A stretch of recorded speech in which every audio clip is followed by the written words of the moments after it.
సారంగ పక్షులు. మహాభారతంలోని ఈ కథను మీరు ఎప్పుడైనా విన్నారా?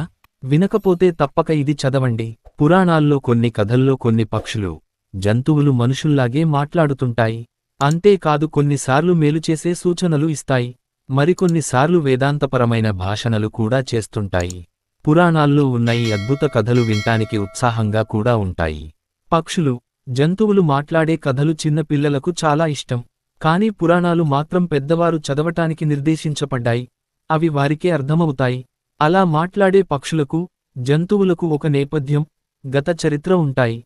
వాటికి మాట్లాడే వరం ఎలా వచ్చిందో కూడా పురాణాలే చెబుతాయి.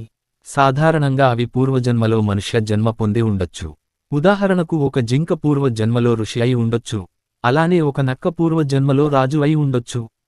శాపవశాత్తు, కర్మఫలం వలన వాటికి ఈ జన్మలు లభించి ఉండొచ్చు. అటువంటి సందర్భాలలో జింక రూపంలో ఉన్న ఋషి